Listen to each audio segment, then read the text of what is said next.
La sortie cette semaine d'un documentaire sur les migrants, un documentaire mais également un vrai film de cinéma, c'est ce que nous dira notre invité Éric Jarnaud, producteur de La mécanique des flux qui sort donc cette semaine.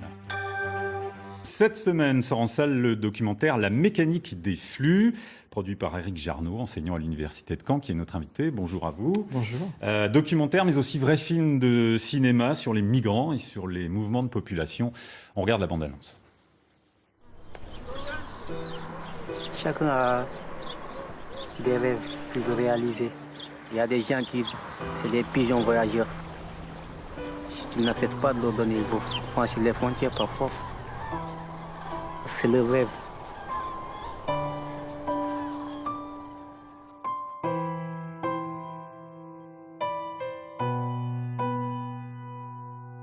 Voilà votre loi.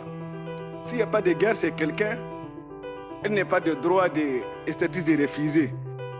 Mais la famine, avec les maladies qui sont en Afrique là, c'est plus que même la guerre.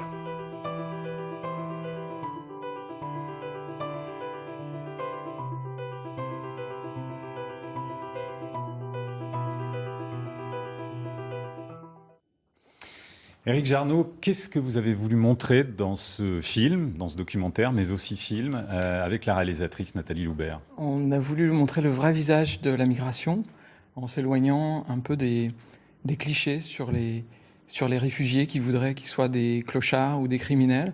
Et on a montré des vrais gens comme vous et moi, qui sont, comme on le voit dans la bande-annonce, animés par des rêves et qui assument pleinement leur choix de vie, qui est un choix fort.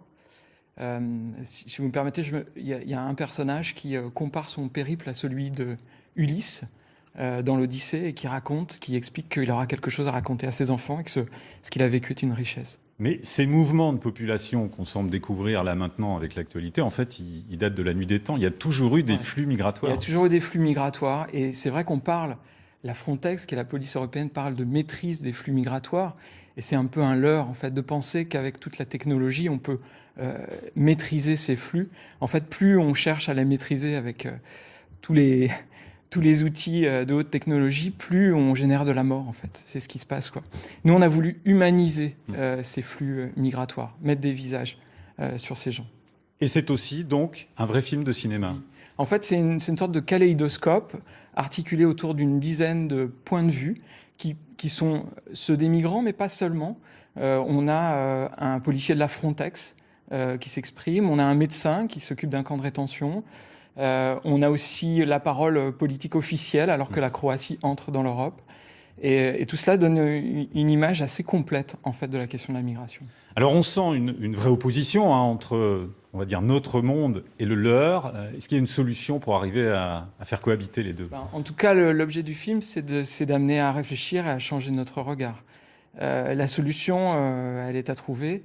En tout cas, en écoutant les migrants, prenant le temps de les écouter, ils nous renvoient cette question, au fond, qui sont les arriérés? Est-ce que ce sont eux qui quittent leur pays ou est-ce que ce sont nous qui, souvent par goût du profit, déclenchons les guerres pour lesquelles ils sont obligés de migrer? Mais il n'y a pas forcément des guerres, c'est ce que dit, ce qu'on a vu dans la oui, bande-annonce. La famine, les conditions de vie ouais. là-bas aussi provoquent ces flux. Oui. La famine est une cause tout autant importante qu'une guerre. Merci beaucoup d'être venu dans ce journal pour nous vous. parler des flux migratoires, donc qui sort cette semaine, notamment au Luxe à Caen, mais pas seulement, et les horaires, les salles, les cinémas sont à découvrir sur notre site internet et sur le site du Luxe aussi. Merci à vous, Éric Jarnaud.